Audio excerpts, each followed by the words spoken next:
Muy buenos días. Esperando que todas y todos se encuentren muy bien, daremos continuidad a las actividades planificadas de la Semana Académica Multidisciplinaria 2020.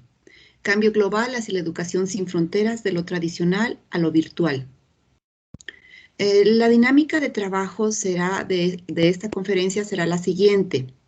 40 minutos que tendrá nuestra invitada para exponer su tema.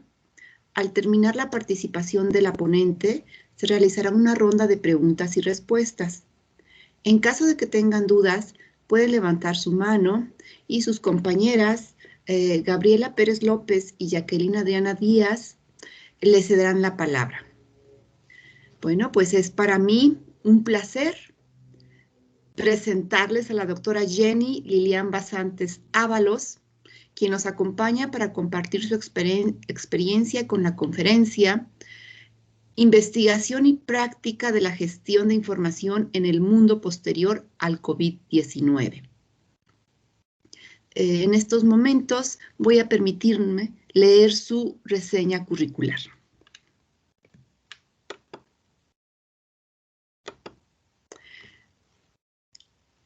La doctora Jenny Lilian Basantes Ábalos es ingeniera de empresas en la Facultad de Administración de Empresas de la Escuela Superior Politécnica de Chimborazo, Ecuador. Tiene una especialización en computación aplicada a la docencia por la SPOCH. Es magíster en docencia universitaria e investigación educativa en la Universidad Nacional de Loja, máster en dirección de empresas, mención proyectos en la SPOCH, doctora en ciencias de la administración por la Universidad Nacional Autónoma de México. Ha realizado una variedad de cursos de posgrado dentro y fuera del país, buscando siempre la actualización de conocimientos en el ámbito administrativo, particularmente de los recursos humanos. Es profesora universitaria en la SPOCH desde enero de 1993. Ha participado en el directorio de la Asociación de Profesores de la SPOCH, vicepresidenta y presidenta del Fondo Complementario Previsional Cerrado de los Docentes de la SPOCH durante 5 años. Participó directamente en la organización del primer encuentro latinoamericano de administradores en junio del 2008, constituyéndose en un evento sin precedentes en la vida institucional. Ha ejercido la función de directora de vinculación del SPOCH durante 2 años, tiempo en el cual además fue coordinadora de la zona 3 de la Red Ecuatoriana Universitaria de Vinculación. Actualmente es decana de la Facultad de Administración de Empresas del SPOCH desde hace 2 años atrás. Muy bien, bienvenida doctora. Es un placer para nosotros tenerla aquí en la universidad. Adelante, doctora. Muy buenos días a todas y todos. Qué gusto realmente y un agradecimiento sincero por la invitación a este evento académico de trascendental importancia en las actuales circunstancias en las que nos desarrollamos. Felicito esta iniciativa de haber organizado esta Semana Académica Multidisciplinaria 2020, Cambio Global hacia la Educación sin Fronteras de lo tradicional a lo virtual. Sugestivo nombre que le han dado a este evento, porque realmente es lo que nos encontramos enfrentando dada la emergencia sanitaria mundial.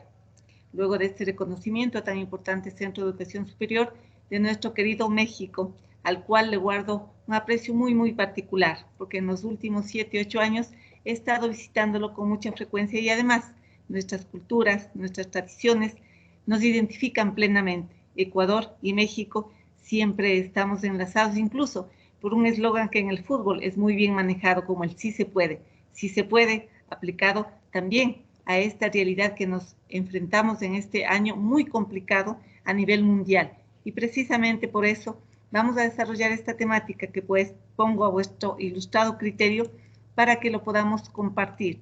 Sin duda, considero que este proceso que estamos enfrentando a nivel de la educación superior nos genera mucho aprendizaje. Y es precisamente la temática que vamos a abordar a lo largo de estos próximos minutos. Investigación y práctica de la gestión de la información en el mundo posterior al COVID-19.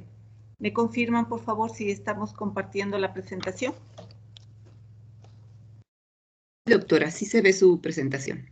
Perfecto, muy amables. El virus COVID-19 nos ha enfrentado a una nueva realidad. Ha transformado radicalmente varios aspectos de la vida humana y la sociedad en general. Ello ha motivado también que muchos ya escriban al respecto. De ahí que como docentes universitarios, como responsables ante la sociedad de que esta educación superior genere y forme profesionales altamente competitivos, pero sobre todo seres humanos integrales. Seres humanos que estemos preparados y capacitados para enfrentar esta nueva realidad.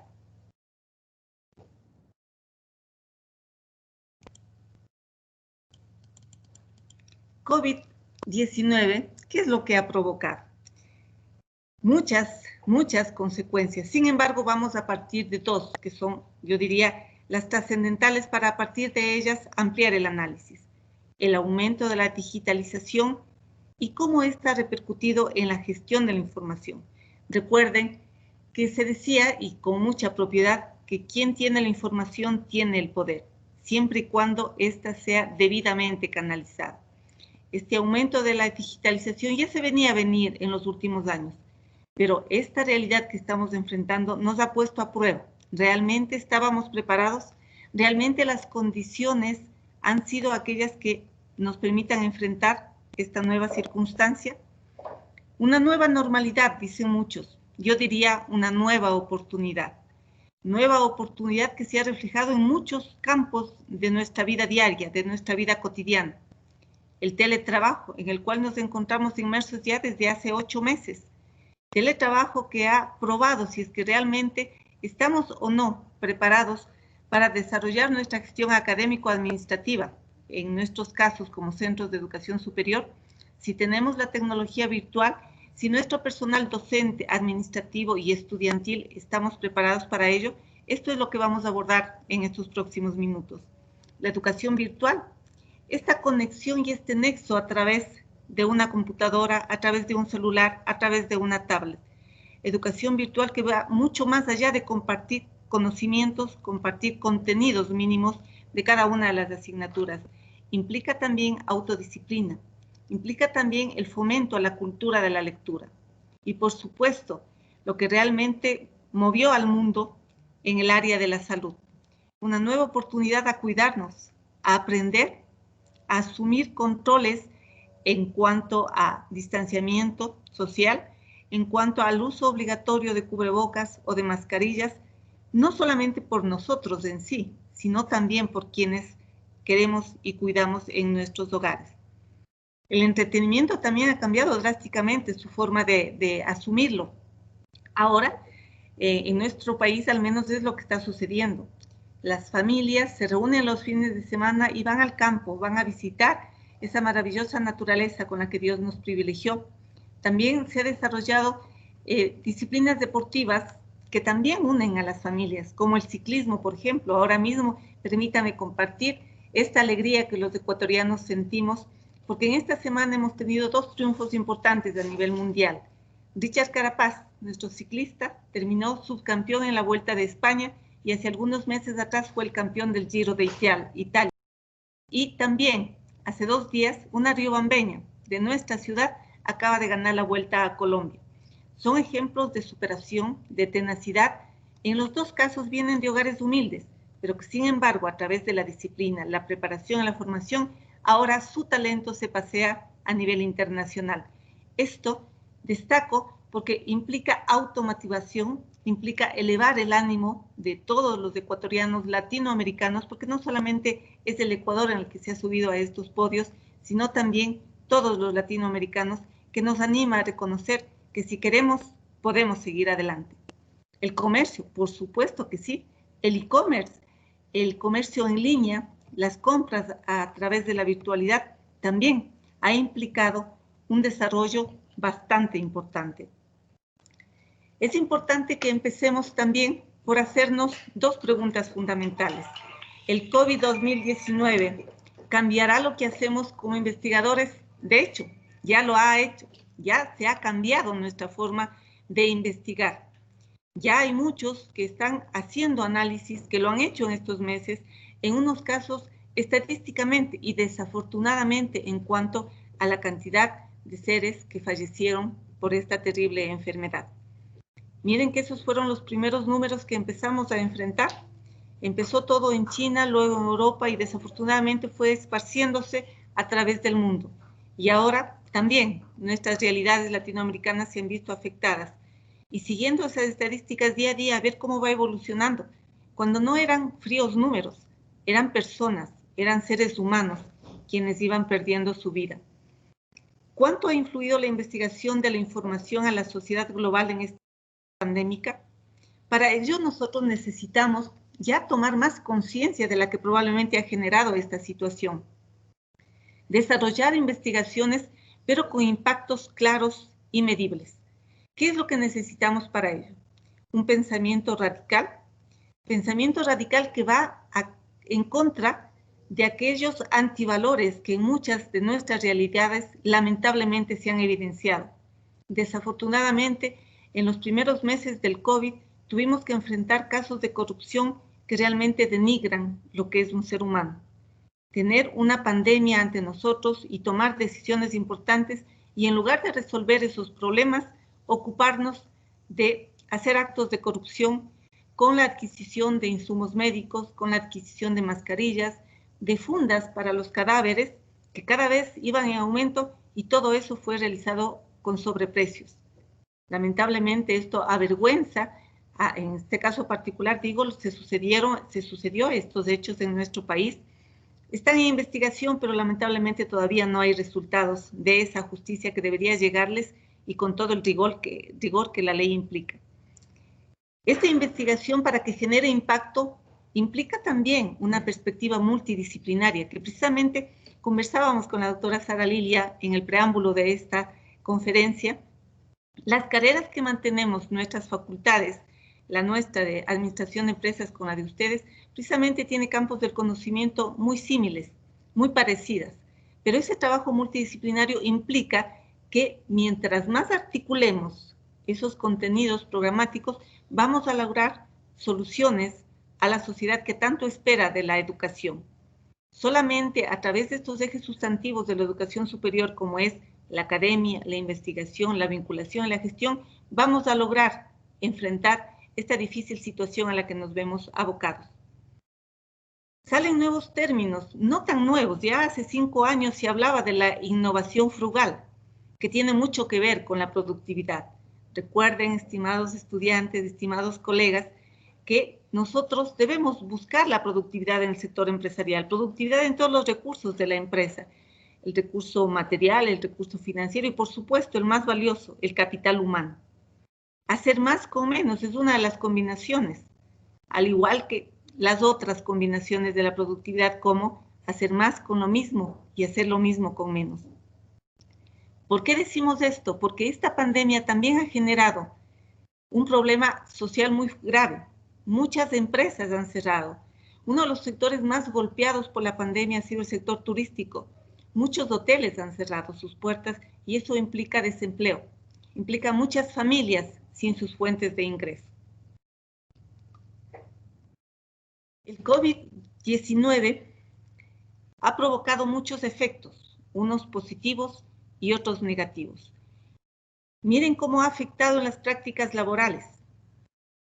La semana anterior, precisamente también en nuestra universidad, llevamos a empresarial y nos acompañó el gerente de uno de los corporativos más importantes de nuestro país, Corporativo La Favorita. Ellos nunca cerraron sus puertas, ni en las primeras semanas ni en los primeros meses de la pandemia, en donde la situación fue mucho más crítica. Recuerden que esto generó desabastecimiento en los supermercados, esto generó pánico en la población. Sin embargo, ellos reaccionaron y tuvieron una muy buena capacidad de respuesta al respecto. Pero las prácticas laborales, por supuesto que han cambiado y lo vamos a hablar un poquito más adelante. Y ya lo mencioné hace un rato, el teletrabajo, dependiendo de la actividad a la que nos dediquemos laboralmente. En nuestro caso, estamos saliendo adelante un segundo semestre en la virtualidad. Y esto sucede en muchos espacios, en muchos sectores de la producción. Las prácticas laborales han cambiado drásticamente. no solamente a través de la modalidad de esta, sino también respetando todas las normas y disposiciones para evitar que el número de contagios sea mayor. Lamentablemente, en muchas universidades, en la nuestra mismo, tuvimos casos de docentes y de estudiantes afectados por el COVID. En hospitales, en donde desafortunadamente médicos, enfermeras, que son quienes estuvieron en la primera línea de batalla, perdieron sus vidas también. Por supuesto, el COVID también ha generado un cambio muy drástico en lo que es la educación, y me refiero no solamente a la universitaria que acabo de manifestar, sino también a la educación primaria y secundaria, en donde los padres de familia han retomado el protagonismo que siempre debían tener con la educación de sus hijos y combinar los niveles de instrucción con la educación. Recuerden que una persona no es más porque más títulos tenga, por más instrucción que tenga. La educación viene de casa. La educación viene por formar valores, el respeto, la humildad, la sinceridad, la honestidad, la felicidad, el amor como el más importante. También se ha evidenciado una fuerte brecha digital. El teletrabajo, decía hace un momento, la educación virtual, sí, pero no todos estamos en las mismas condiciones. Las condiciones de los grupos que, identificados de algún modo, de acuerdo a sus niveles de ingreso y de acuerdo a sus capacidades, nosotros identificamos aquellos sectores pudientes, por llamarlo de alguna manera, aquellos de clase media, aquellos pobres, pero miren que esto ya no es como inicialmente se manifestaba. Ahora ya aquellos de clase media que perdieron sus fuentes de ingreso están bajando a otra condición, que ha generado a la vez otras necesidades, como la de motivar la iniciativa y la creatividad a través de emprendimientos. Esta brecha digital en donde en el campo muchas personas no tienen acceso a Internet y tienen que subirse a ciertas distancias para poder acceder a la señal. Todo eso ha impactado. Hemos visto historias realmente conmovedoras y dignas de reconocer de docentes que, movilizándose como puedan, llegan a las comunidades a instruirles a los niños, porque no es lo mismo pedirles a niños de la escuela, jóvenes de la ciudad, que se preparen a través de la virtualidad, que aquellos niños de escasos recursos que no están en la misma posibilidad de hacerlo. Un sector de la población que probablemente no nos hemos puesto a medir la repercusión que en ellos ha causado esta pandemia. Me refiero a nuestros adultos mayores, a nuestros queridos padres y a nuestros queridos abuelitos. Aquellas generaciones muy ricas en formación que dieron todo por nuestras sociedades durante toda su vida laboral, durante toda su vida útil, y ahora hacerles entender que están bien mientras estén guardados y resguardados en casa, que es nuestra responsabilidad como generaciones jóvenes cuidarles, tomar las medidas de precaución para evitar contagiarles, porque de ser así, una posibilidad de contagio puede llegar a ser letal para ellos. Con los adultos mayores no nos hemos puesto mucho a ver qué es lo que va a pasar, qué es lo que pasó con ellos a través de la digitalización. Ellos sí pueden manejar un celular para comunicarse virtualmente con sus hijos, con sus nietos, con sus sobrinos. Las circunstancias realmente nos llevan a mucha reflexión y también motivan a que investiguemos sobre este sector, muy vulnerable, pero también por nosotros muy querido y muy entrañable. Los retos para centros de educación superior como los nuestros llevan a la universidad del futuro. En unos casos ya, mucha literatura, con mucho estado del arte al respecto, hace muchos años atrás, pero también hace poco, en donde creo que estamos ya, y la realidad nos obliga a que así sea, a tomar alternativas de cómo seguir formando profesionales, ya no como lo hacíamos antes, para un mercado ocupacional definido. Ahora las cosas han cambiado, y han cambiado tan drásticamente que todos los que estamos en este momento conectados a través de esta sala virtual, tenemos nuevas responsabilidades en todo sentido. Ya su profesión estará a la palestra de nuevas realidades y ojalá enfrentando de un modo mucho más humano la empresa sin oficina. Y hay varios autores que están hablando de eso. Obviamente tiene relación con lo que mencionaba hace un rato del cambio en las prácticas laborales del teletrabajo.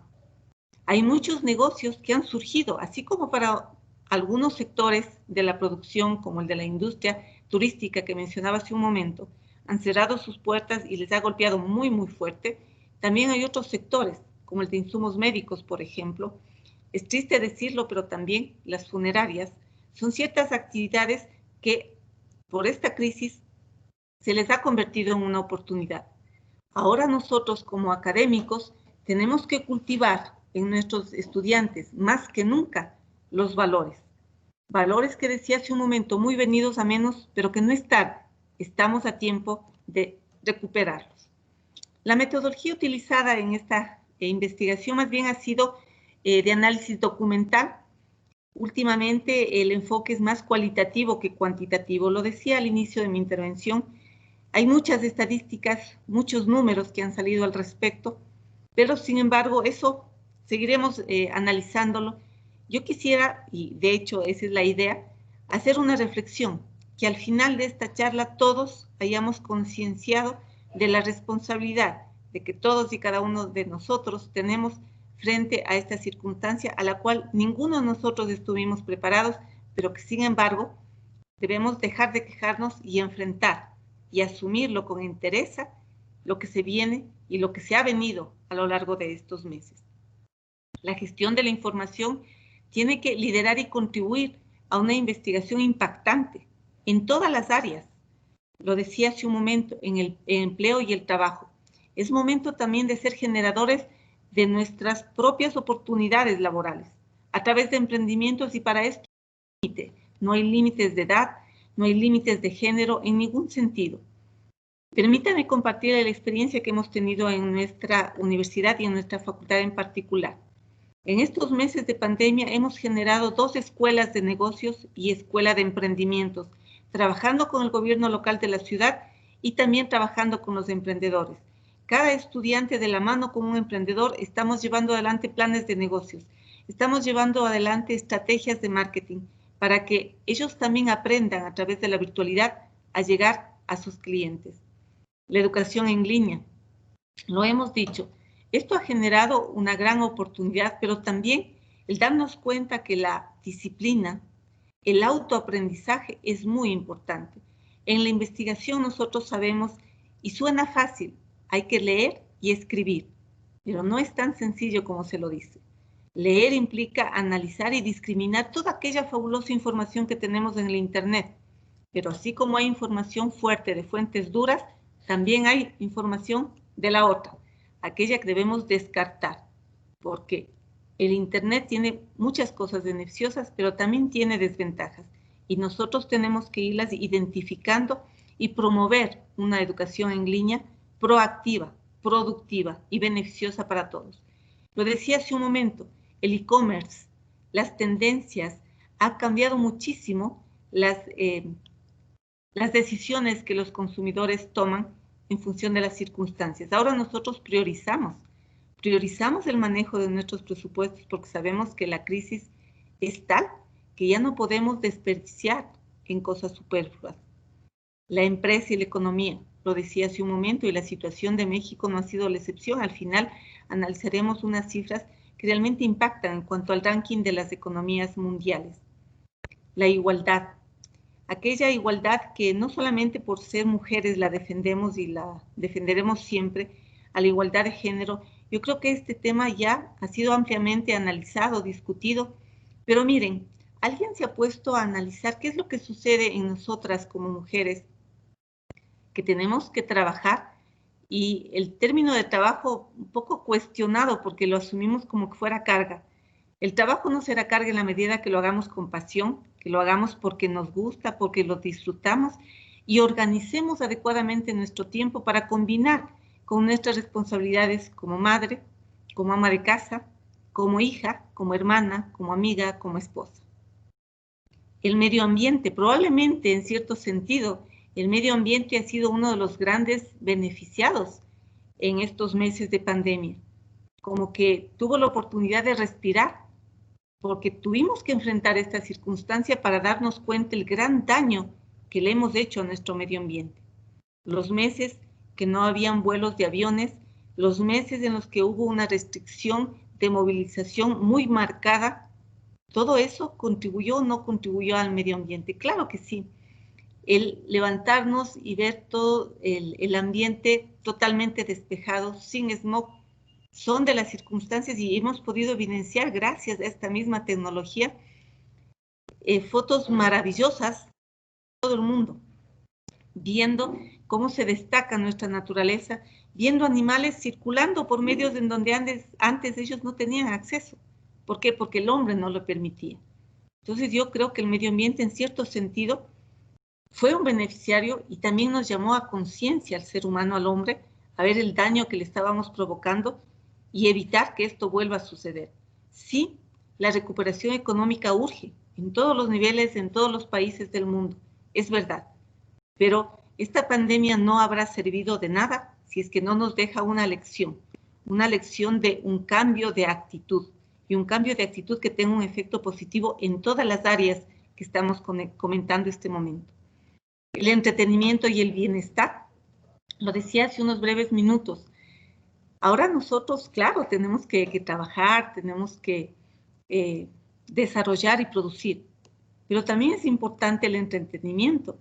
Otro de los temas que urge de investigación es la inteligencia emocional. ¿Cómo estamos enfrentando bueno, ya no tal encierro que fue los primeros meses, que más que decirlo despectivamente era resguardo, era protegernos en casa, estar en casa, disfrutar más de nuestros familiares cercanos, disfrutar de nuestra responsabilidad ante nuestros padres, ante nuestros adultos mayores, pero también estas opciones de entretenimiento que también han provocado que los sectores del turismo vuelquen su mirada hacia el turismo rural, hacia fomentar a través de él el desarrollo comunitario. La salud y seguridad, no por menos importante, se ha dejado al final, al contrario. La salud y la seguridad es lo que nos estremeció al mundo entero los primeros meses de la pandemia, y no por el hecho de que ya no sean noticias o titulares en los medios de comunicación, ya no es que existan. Probablemente la información se la está manejando de otra manera. Y ya no sabemos cuál es la estadística, ya no se la dice en los últimos días y semanas como se lo hacía al principio. Pero si usted conversa con alguien que trabaja en el área de la salud, sabe que las salas de terapia intensiva siguen llenas, que en ningún momento ha cambiado su comportamiento. Saben que siguen dándose vidas humanas que se pierden por el COVID-19. Es decir, no debemos bajar la guardia, no debemos ligerarnos asumiendo que ya podemos salir. No es decir, las cosas no están a ese punto. Nosotros debemos seguir siendo responsables. Esa es la palabra. Esto nos lleva a una serie de cuestionamientos muy importantes. ¿Cómo podemos coordinar y compartir datos a través de las fronteras para crear un mundo más seguro? Por eso destacaba el nombre que le dieron a esta semana académica. Dice, Cambio global hacia la educación sin fronteras. Precisamente, miren, ahora no tenemos fronteras. Estamos todos conjuntamente reunidos en una gran sala virtual. Y hacia allá es donde debemos propender ir. No tiene que separarnos fronteras de ningún tipo, ni físicas, políticas, económicas. Debemos darnos cuenta que somos uno solo. Y mientras más unidos trabajemos, vamos a tener un resultado positivo. Este mundo nos enfrenta a muchos contrastes y contrastes extremos. Es una responsabilidad no solamente de la OMC, de los gobiernos, de las autoridades de turno, el controlar la propagación de la enfermedad, que como cité hace un momento, no es que ya hay que bajar la guardia. Se necesita una respuesta rápida, un esfuerzo coordinado, rastrear a las personas contagiadas, para de ese modo poderlas controlar y no provocar que se siga regando, si cabe el término, esta pandemia y este virus tan letal que nos ha golpeado en este año. Necesitamos mayor esfuerzo de todos, realizar una coordinación global, manejar la información correctamente a través del intercambio de la data que existe al respecto, un seguimiento y localización es lo que necesitamos. Y miren, al principio, como nadie estaba preparado para esto, nadie se sospechaba que esto iba a venir, las primeras noticias salieron y a la luz pública el 31 de diciembre del 2019, ya las primeras semanas de este año se empezó a anunciar y en febrero ya todo desató y en marzo nos guardamos. Digo nos guardamos porque, repito, ese es el término que yo prefiero utilizar a encierro. En nuestro caso particular, a partir del 16 de marzo salimos de la universidad y desde ahí estamos trabajando en nuestras casas. Hay autores como Rahman y Hossein que hablan, y recientemente en el 2019, sobre los roles facilitadores que se han venido dando a través de las tecnologías, la 5G que ya se habló desde el año anterior, el compartir datos en ecosistemas de información mucho más complejos, y uno de los campos del conocimiento precisamente de ustedes, de su centro universitario, es, me contaba la doctora, información para la administración informática administrativa, y ahí precisamente ustedes, chicos, saben, y colegas, la importancia que implica el manejo digital de la información, la gestión de grandes multitudes. Esto, miren, se presentó ya en los supermercados, lo decíamos hace un momento. Ese pánico que generó al principio saber que íbamos a tener que estar en casa y necesitábamos obviamente los elementos suficientes para que esto así suceda de la mejor manera posible, desabastecimiento. Esto nos lleva a un tema que inmediatamente lo vamos a comentar, como las cadenas de suministros, decisiones que tuvieron que tomar las grandes cadenas de supermercados. Una vez más, reiteramos la importancia de la investigación en gestión de la información, contribuir al desarrollo de nuevos modelos empresariales, nuevos modelos de la gestión del recurso humano, que es el más valioso, entender a nuestros colaboradores, entender que no son un número más, entender que ellos en casa tienen problemas económicos, problemas familiares incluso, y que, si bien es cierto, además de eso, tienen que contribuir a resurgir a su fuente de empleo, que es su empresa, su sector productivo. Nuevos marcos legales. Claro, en la educación superior también, los organismos de educación superior han establecido nuevas directrices, nuevas políticas de la educación virtual. Por ejemplo, el número de estudiantes en cada aula virtual. Cuando teníamos la presencialidad, teníamos un número de estudiantes entre 25 y 30 estudiantes a lo sumo. Pero ahora, dadas las circunstancias y la crisis financiera a la que nos vemos abocados, entonces hubo una reducción significativa en el presupuesto universitario, lo cual nos obligó a aumentar el número de estudiantes por aula virtual, por lo tanto, lamentablemente, a restringir contratos del personal ocasional docente de las universidades, para paliar de alguna manera la crisis a la que nos vemos enfrentados en el sector universitario y a nivel general también. Políticas fiscales, políticas públicas, urge para entender que todos los sectores debemos, con aquella crisis que estamos enfrentando, miren la crisis económica que implicó los primeros meses de la pandemia. No había actividades productivas, todos estábamos guardados en casa y, sin embargo, ¿cómo resurgir?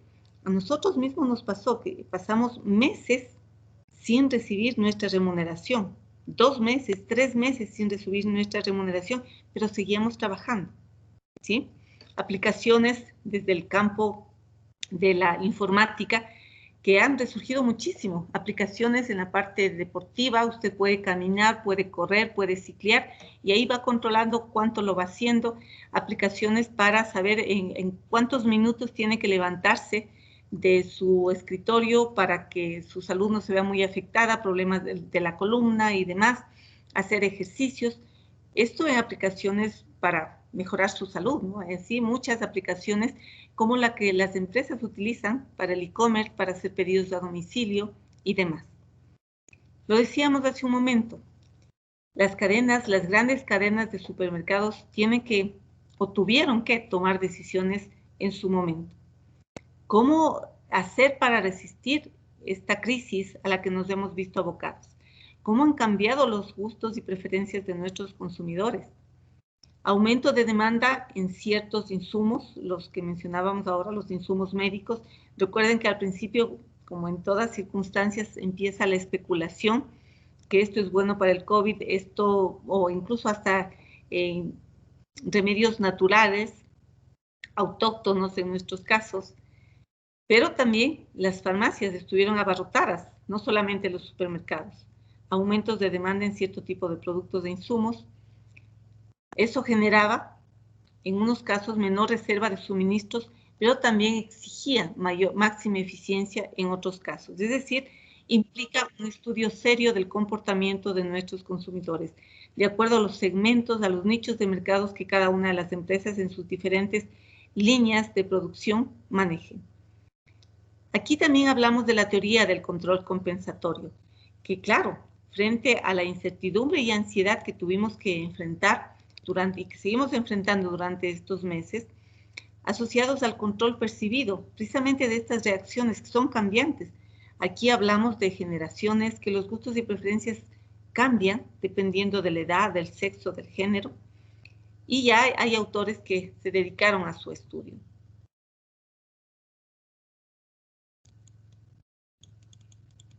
Otra de las preguntas que vienen a la mente en esta necesidad de combinar la gestión de la información y el desarrollo investigativo en las diferentes áreas, está precisamente el que nos ocupa, el de cómo enfrentar la tecnología del empleo, las prácticas laborales y la industria después del COVID-19. Estamos conscientes que ahora nuestros nuevos profesionales, como también lo mencionaba hace unos instantes, tenemos nuevos retos, nuevos desafíos en el mercado ocupacional, en la sociedad del futuro, a través del teletrabajo, que por supuesto genera beneficios, pero que también trae efectos negativos. Los beneficios como la productividad, a través de la optimización de recursos, todos estamos claros que a través de este teletrabajo hemos tenido, sí, varios ahorros de movilidad. Ya no utilizo mucha gasolina, mucho combustible para movilizarme como antes, para llevarle a mi hija al colegio, para traerle, para ir al trabajo, para regresar, para ir a hacer compras, porque ahora ya lo puedo pedir con entrega a domicilio. Distracciones. Hay, en ciertos grados, podríamos decir, mayor satisfacción en el hogar porque tenemos actividades internas que han mejorado las relaciones familiares, han mejorado las relaciones con nuestros padres, con nuestros hijos, con nuestros hermanos, con nuestros amigos, pese a que no hemos tenido contacto físico con algunos de ellos. Un mejor desempeño, ya hay estudios laborales al respecto. Una de las investigaciones que me atrajo mucho mientras estuve en México en mi experiencia doctoral en la UNAM, era precisamente esto de combinar tres variables muy importantes: el capital humano, la satisfacción laboral y la productividad. Y aquí establecer esa relación tan importante de si es que siendo más productivos genera mayor satisfacción laboral o al contrario, es la satisfacción laboral la que genera productividad. Recuerden que nosotros, claro, por supuesto, estamos generando producción, estamos generando economía, pero también tenemos que generar satisfacción, y la satisfacción implica motivación, implica incentivos, implica retribución salarial que reconozca el trabajo que yo estoy haciendo y que, por supuesto, satisfaga mis necesidades. Los efectos negativos han sido la salud mental, las emociones.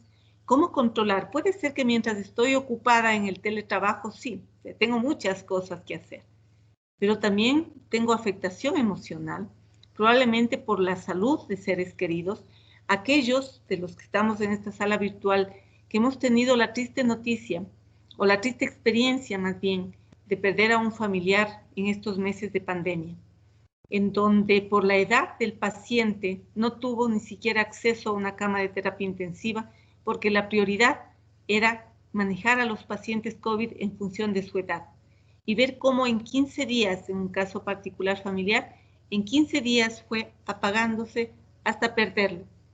Y perderlo solo, en un hospital, en donde no pudo estar con sus familiares cercanos y ni siquiera poder irle a despedir dignamente. Son esas las experiencias que nos ha tocado vivir y que emocionalmente duele, y duele mucho.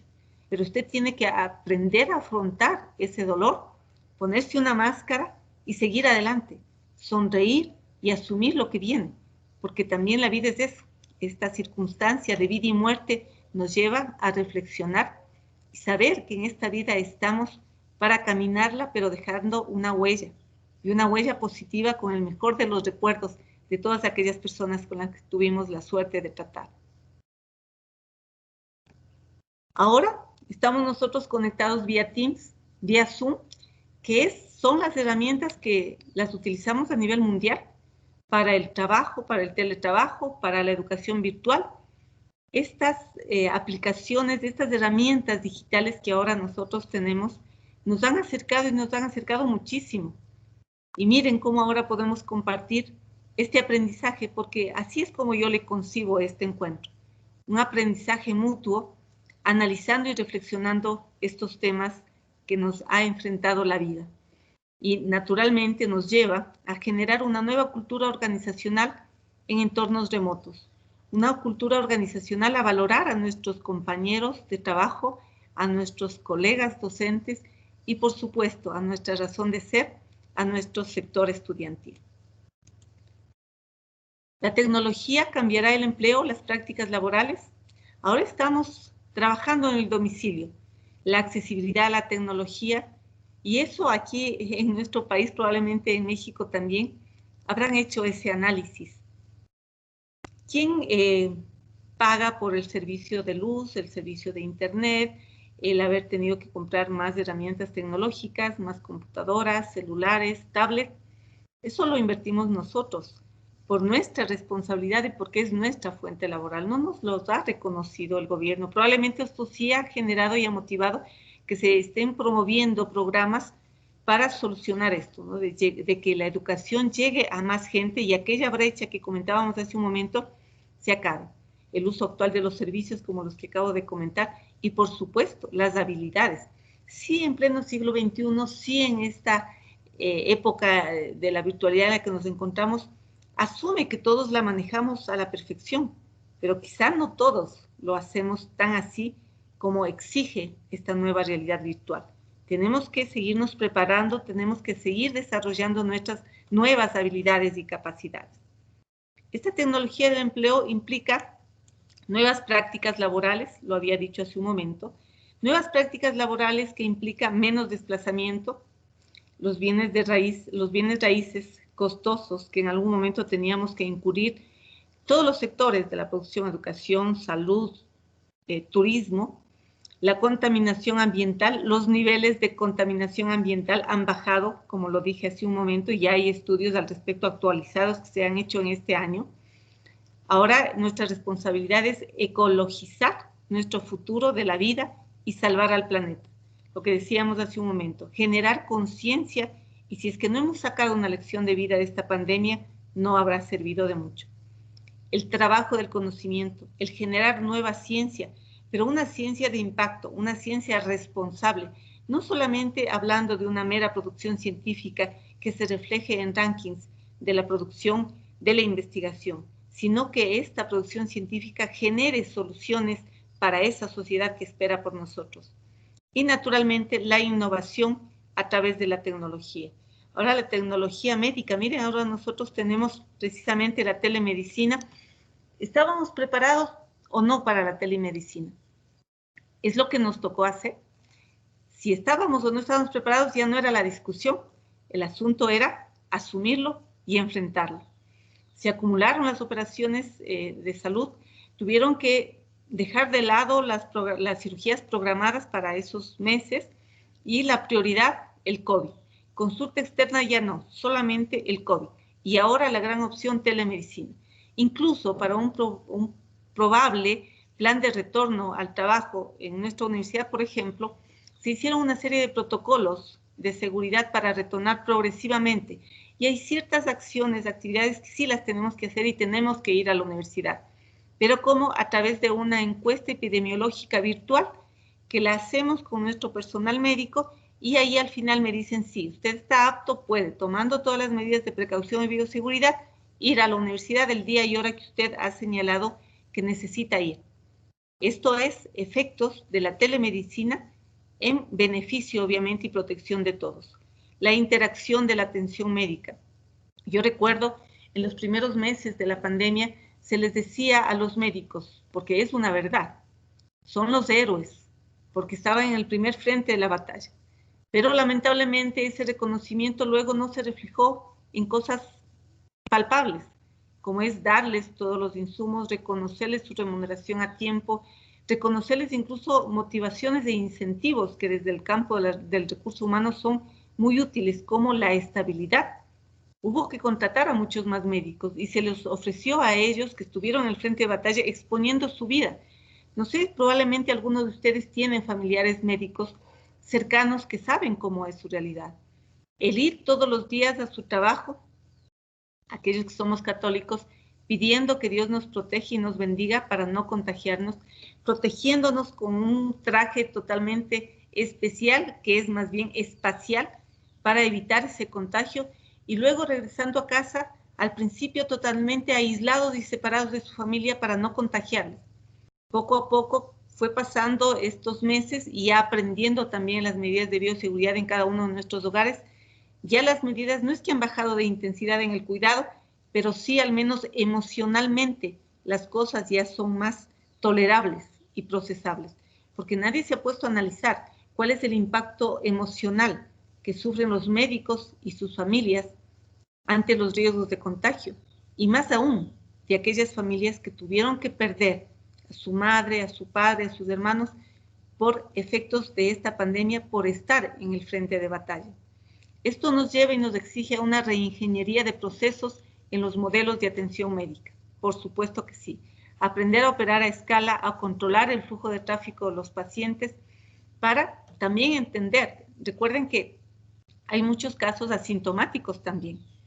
Y hay otros que son, no sé, la gente psicoseada, decía, no, ¿cuáles son los síntomas? Entonces yo también tengo esos síntomas.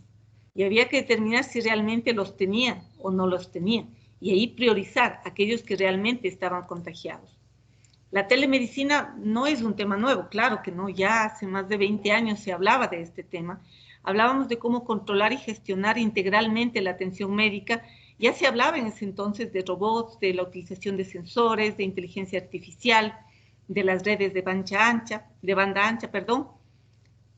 Sin embargo, el 2020 nos exige y nos ha exigido aún más asumirlos para, a través de ella, de la telemedicina, enfrentar esta difícil situación.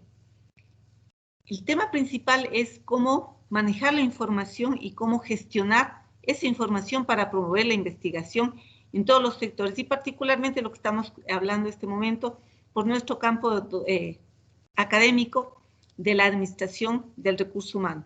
Lo decía, desarrollar nuevos modelos, marcos legales, políticas públicas, y que la atención médica sea de calidad, sea sostenible y personalizada. Todas, absolutamente todas las profesiones son importantes. Sin embargo, cuando estamos hablando de que el producto de esa profesión es la vida humana, cuando estamos hablando que en aquel juramento hipocrático los médicos hicieron un juramento de lo que van a hacer es defender la vida humana, esto también implica manejar un lenguaje adecuado y sutil con los familiares. ¿Cómo anunciarle que su familiar contagiado está ya entubado, está ya en una situación crítica y peor aún, que ya perdió la vida? Es manejar un lenguaje que de algún modo haga que ese dolor no sea tan intenso al darle fuertemente. Aquí estamos hablando de humanizar la medicina al tratar un tema tan delicado como este que estamos enfrentando durante este año. ¿Cómo ha cambiado y cómo cambiará la tecnología en la educación? Y con esto ya vamos cerrando la presentación. Lo hemos dicho ya, el Moodle, las tecnologías educativas, nuevos sistemas de gestión del aprendizaje, el e-learning, como la educación a distancia, que antes era manejada así como una modalidad, pero ahora se convierte en una gran necesidad. Combinar la generación del conocimiento, el desarrollo de las habilidades y a través del uso de las tecnologías, hacer una combinación altamente productiva. Y para finalizar, si me permite, querida doctora Sara Lilia, lo que había mencionado, estudiar el comportamiento de nuestros consumidores y hacer de la innovación tecnológica y la realidad virtual grandes aliadas para que, como lo dije hace un momento, la gran conclusión será tomar una lección y una lección de vida en positivo, en proactivo y en humanitario, en bien de todos quienes nos rodean.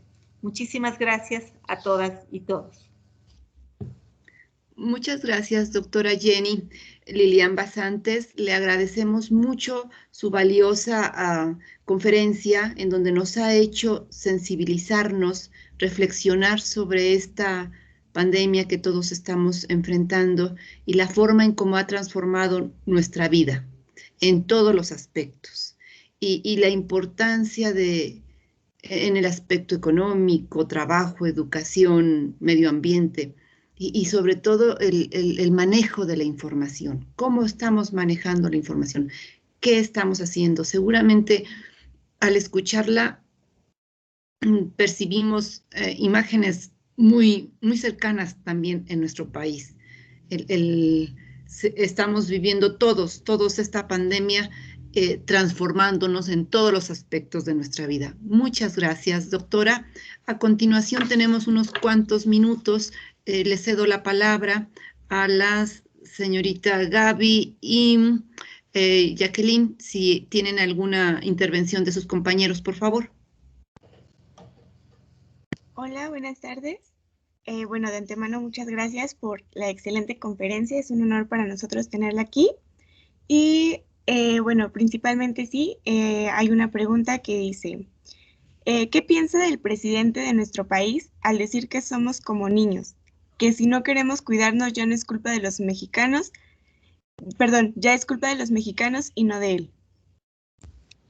Bueno, con todo respeto, pero desafortunadamente debo decirlo, ¿no? Los comentarios que han vertido al respecto de la pandemia, tanto el presidente López Obrador de México como el presidente saliente ya de Estados Unidos, y yo creo que esa fue una de las circunstancias por las que ya no ganó en la reelección, es haberlo tomado tan infantilmente esta pandemia, y justamente como lo acaba de decir Jacqueline con mucha propiedad en esa pregunta, el tratarnos como a niños no es responsable. O sea, el manejar ese mensaje da cuenta de la falta de liderazgo y de responsabilidad en un alto cargo de tan tamaña envergadura en el que las decisiones deben ser más bien lo contrario.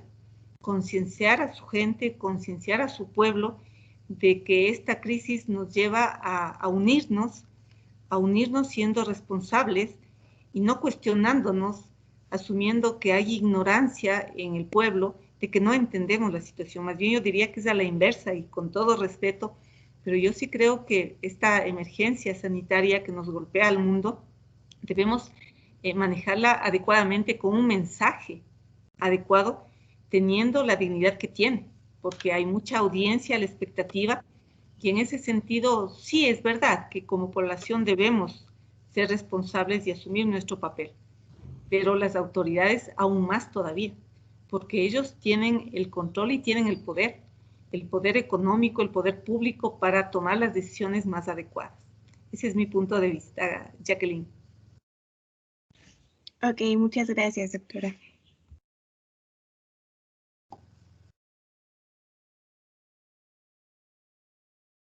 Buenas tardes. Tenemos otra pregunta.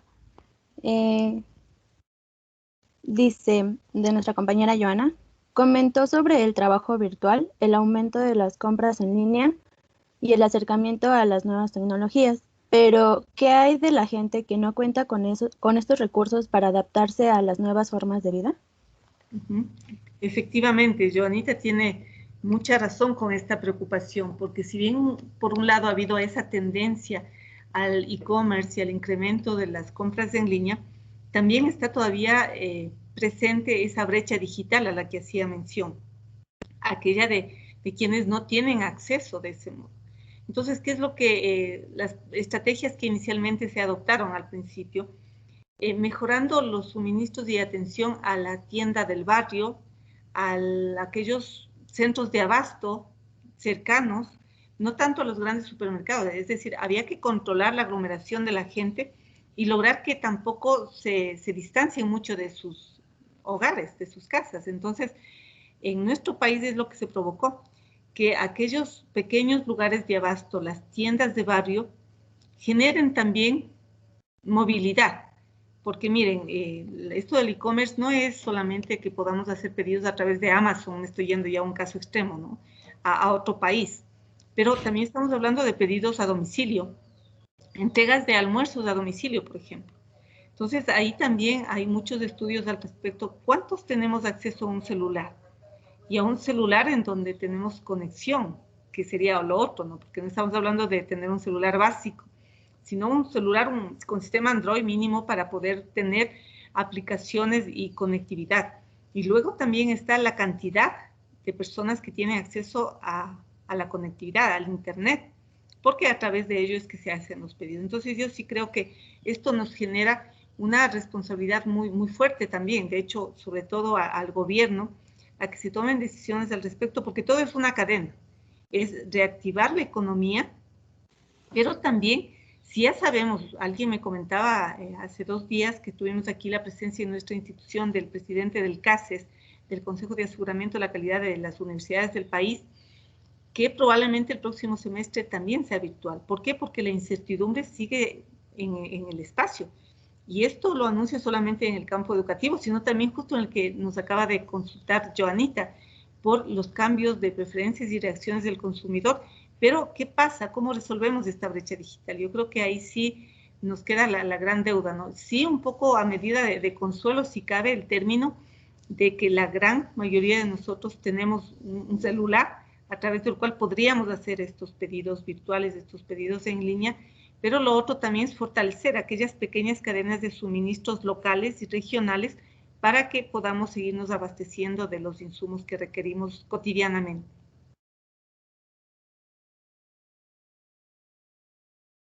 ¿Alguna otra pregunta, quizá?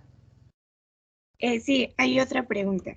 La compañera Edna nos pregunta, ¿qué opina de aquellas personas que no creen en el COVID y en todo caso, cómo podríamos lograr nosotros como estudiantes que tengan conciencia? Bien, muchas gracias por la pregunta, porque sí, realmente vale la pena tomarnos unos minutitos en esa reflexión. Yo creo que este escepticismo que tienen algunas personas se mantiene en el sentido de que no la han vivido cerca, probablemente no les llegó cerca. Pero yo creo que lo que nosotros vemos en los medios de comunicación, en los medios digitales, esas estadísticas no son solamente fríos números, son una realidad. Yo sé, yo he visto en nuestro país, en muchos países, a través de los medios de comunicación, en donde nosotros encontramos que la gente no usa cubrebocas.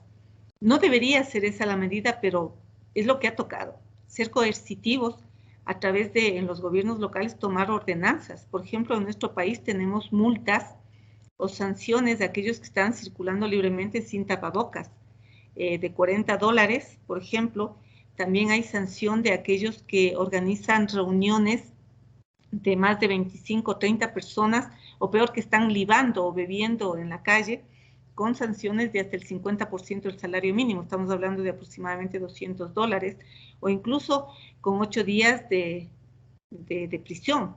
Precisamente hoy analizaba uno de los medios nacionales de comunicación que aquellas personas que han recibido estas sanciones están compensándola con trabajo comunitario, es decir, cuando ya no nos llega donde nos duele, que es del bolsillo, entonces buscando esa como la alternativa, que es el trabajo comunitario. Pero no deberíamos llegar a esas medidas extremas coercitivas, deberíamos tratar de concienciar, de motivar a la gente y decirles que el asunto es serio.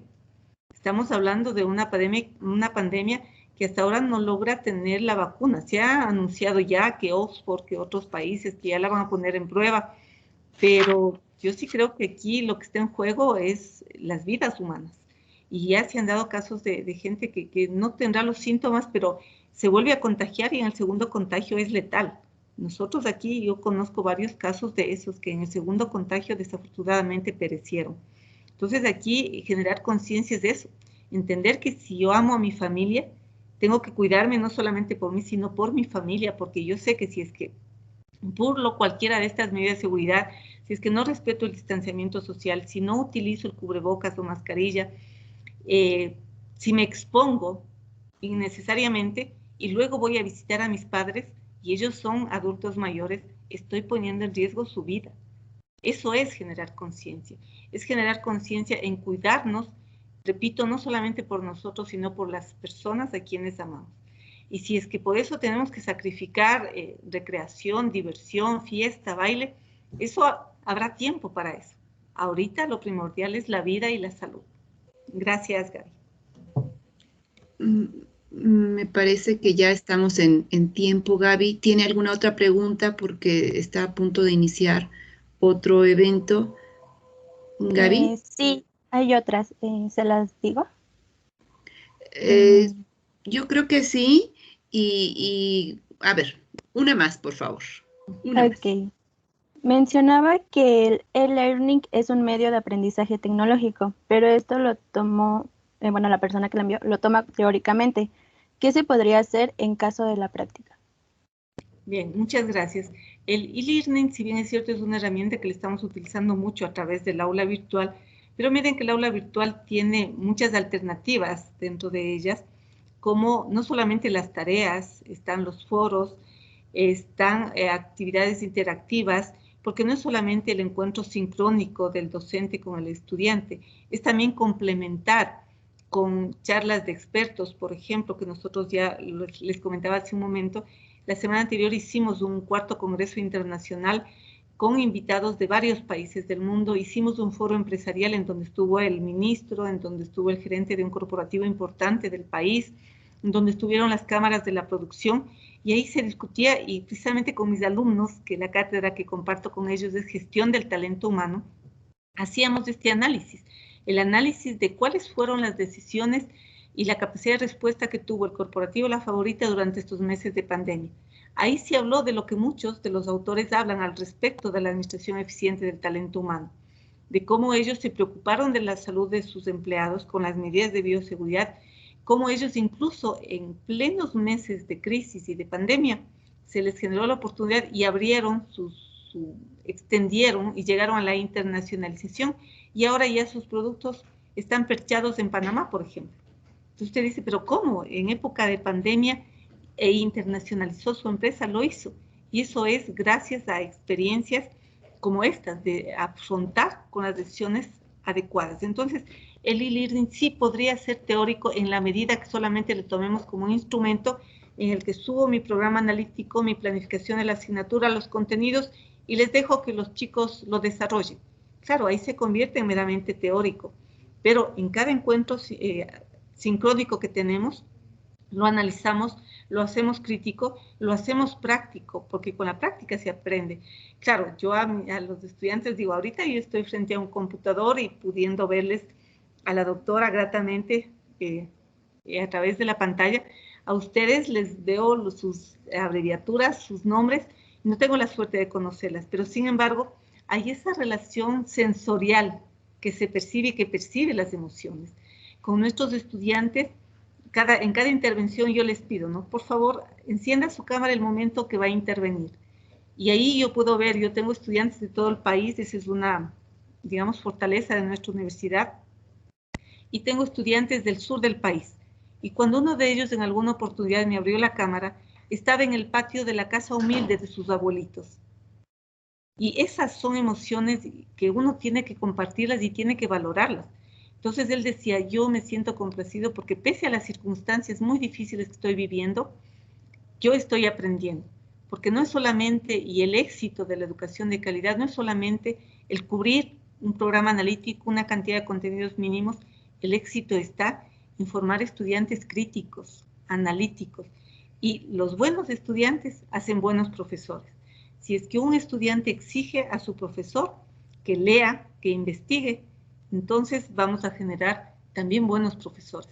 Porque si va un profesor y dice, ya leerán tal libro, leerán de tal página a tal página y listo, y así seguimos avanzando, no. Yo creo que eso no es responsable, no es ético, sino nosotros con la vocación y la gran responsabilidad social que tenemos como Centro de Educación Superior nos lleva a formar, como lo dije en algún momento de mi intervención, profesionales sí altamente competitivos, que es lo que exige la industria, exige la empresa, pero sobre todo seres humanos integrales, y con esto concluyo y nos quedaríamos como a manera de conclusión, que buenas personas, buenos seres humanos, hacen grandes y exitosos profesionales. Muchas gracias. Muchas gracias por su maravillosa conferencia. En este momento estoy compartiendo la Estoy compartiendo la constancia, la entrega virtual de la constancia. ¿Sí la ven en la pantalla? Todavía, no todavía, parece que está en proceso de compartirse. Pero mientras eso sucede, sí, ahora sí estamos viendo en pantalla la constancia. Y si me permite nada más un minuto, mi querida doctora Sara Lilia, yo quisiera Adelante. aprovechar este espacio que estamos viendo la constancia y desarrollar algo positivo, que precisamente este tema que acabo de abordar y que ha sido motivo de un artículo, que naturalmente por espacios de tiempo y presentación se la ha sintetizado, pero este artículo ha sido elaborado en familia, ha sido elaborado en casa, y lo digo con sano orgullo y con mucha modestia. Quiero agradecer, está conectado en este momento también conmigo mi hermano, con quien hemos crecido y hemos compartido juntos nuestra formación desde la universidad, y también orgullosamente con mis dos sobrinos, Renato Daniel Basante Silva y Samantha Deyanira Basante Silva, mi hermano René Basantes. Como les digo, lo que he expuesto yo a nombre de ellos es un trabajo que lo hemos desarrollado en familia. Por eso reitero mi agradecimiento, doctora Sara Lilia, por esta maravillosa oportunidad. Muchas gracias. Muy bien, muchas gracias. La Universidad Autónoma del Estado de México, Centro Universitario UAM Ecatepec, otorga la presente constancia a la doctora Jenny Lilian Basantes Ábalos por su valiosa participación con la conferencia Liderazgo y Papel Esencial del Desarrollo de Recursos Humanos como respuesta a la pandemia de COVID-19 durante la Semana Académica Multidisciplinaria 2020, llevada a cabo de manera virtual para la comunidad universitaria del Centro Universitario UAM Ecatepec. Ecatepec, a 13 de noviembre, Patria, Ciencia y Trabajo, firma la doctora Alma Galindo Carvajal. Bueno, pues en este momento no me resta nada más que darle las gracias por su valiosa y maravillosa exposición. Le agradezco mucho que haya aceptado nuestra invitación y por supuesto también le envío las constancias para sus investigadores, para el grupo de investigación que usted nos está representando dignamente en este momento. Muchas felicidades, muchas gracias. Gracias a usted, querida doctora Sara Lilia, y a todos quienes hemos estado conectados en esta jornada. Muchísimas gracias y bendiciones. Cuídense mucho, por favor. Que estén muy bien. Gracias, muchas gracias. Igual. Chicos, los invito a participar. Hay ahorita un evento que ya está iniciando, que es el taller de pólizas, dinámicas y de contabilidad electrónica. Ahorita ya empezó. A favor de, si ustedes desean participar, adelante, pueden entrar, por favor. Les agradezco mucho su atención. Bonita tarde.